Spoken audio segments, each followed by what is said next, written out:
අද මම ඉදුණු කෙසෙල් වලින් රසම රස කේක් එකක් හදාගත්තා. ගොඩක් වෙලාවට අපේ ගෙදර ඉදිච්ච කෙසෙල් විසික්කෙනවා. මොකද ඒවා කන්න බෑ. ඉතින් මේ විදියට කේක් එකක් හදලා බලන්නකෝ. හරිම රසයි. එන්නකෝ මේක හදන හැටි පෙන්වන්න.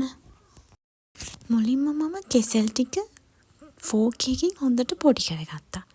ඊට පස්සේ බිත්තර ගෙඩි දෙකක් කඩලා දාලා තව ටිකක් හොඳට මික්ස් කරගත්තා. මම මේක මික්ස් කරේ හෑන්ඩ් මික්සර් එකකින් නෙමෙයි අතින්. හෑන්ඩ් මික්සර් එකකින් මික්ස් කරනකොට මේක සොෆ්ට් වෙනවා වැඩි. ටිකක් ඝනකමට තමයි කේක් මික්සර් එක හදා ගන්න ඕනේ.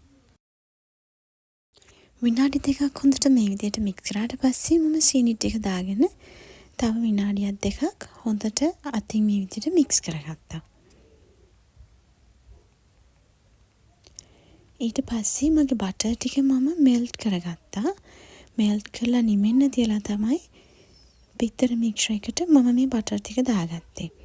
උණුවෙන් දාගන්න එපා. දැම්ම ගමන් බිත්තර තියෙන නිසා බිත්තර ටික ඇතුළෙම කුක් වෙන්න බලනවා.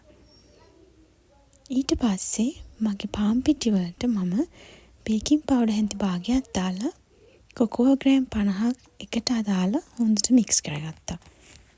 පාන් පිටි වලට බේකින් පවුඩර් දාලා මික්ස් කරගන්න ඕනේ අනිවාර්යයෙන්ම. එතකොට තමයි කේක් එක හොඳට පිපිලා එන්නේ. ඊට පස්සේ මේ විදිහට ටිකින් ටික මම පාන් පිටි ඇඩ් කරගෙන ස්පැචුලා එකකින් ෆෝල්ඩ් කරගත්තා. මේක මම තදින් මික්ස් කරේ නැහැ. හැන්ද එහාට මෙහාට කරලා ෆෝල්ඩ් කරගත්ත එක විතරයි කරේ. වැඩිපුර ඕවර් මික්ස් වුණාම කේක් එක ෆ්ලෆි ගතියට එන්නේ නැහැ. බනානා කේක් එකක් හදනකොට ඒක අපි හදන්න ඕනේ පාන් හදනවා වගේ. ඒකනේ ගොඩක් අය කියනවා බනානා බ්‍රෙඩ් කියලා. බනානා බ්‍රෙඩ් එකේ බනානා කේක් එකේ දෙකෙම වෙනසක් නැහැ. දෙකම එකම දේ.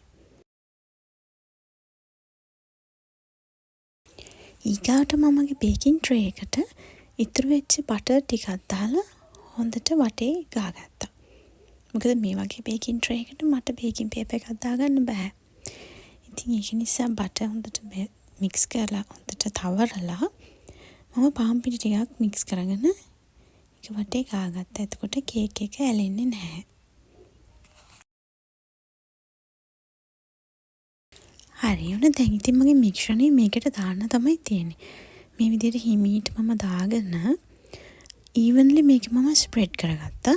එතකොට එක පැත්තක් පාත් වෙලා එක පැත්තක් උස වෙන්නේ නැහැ. ඒක නිසා හොඳට මතක තියාගන්න ඕනේ මේක හොඳට මික්ස් කරගන්න වටේටම. ඔන්න ඉතින් මගේ කේක් එක රෙඩි. විනාඩි 45ක් මම මේක බේක් කරගත්තා 180 සෙල්සියස් වලට. දැන් තියෙන්නේ මගේ කේක් එක ඩෙකොරේට් කරගන්න. මම මේක ඩෙකොරේට් කරගන්න පාවිච්චි කරේ royal icing. Royal icing recipe එක YouTube එකේ ඔයාලා බැලුවොත් තියෙනවා. ඊට පස්සේ මම මේකට වෝල්නට්ස් ටිකක් ක්‍රෂ් කරලා දාගත්තා. ඊට උඩින් ලස්සන කරගන්න ලයිම් පීල් ටිකකුත් දාගත්තා. මොන්න ඉතින් මේ කේක් එක රෙඩි. විසිකරන කෙසෙල් වලින් මේ වගේ රසවත් ගුණවත් කේක් එකක් ඔයාලටත් හදාගන්න පුළුවන්. කාලා බලලා මට කමෙන්ට් එකක් දාන්න. ඔයගොල්ලන්ගේ කමෙන්ට්ස් ගොඩාක් වටිනවා මට. ඉතින් මගේ වීඩියෝ එකේ අඩුපාඩු තියෙනවා නම් සමා වෙන්න.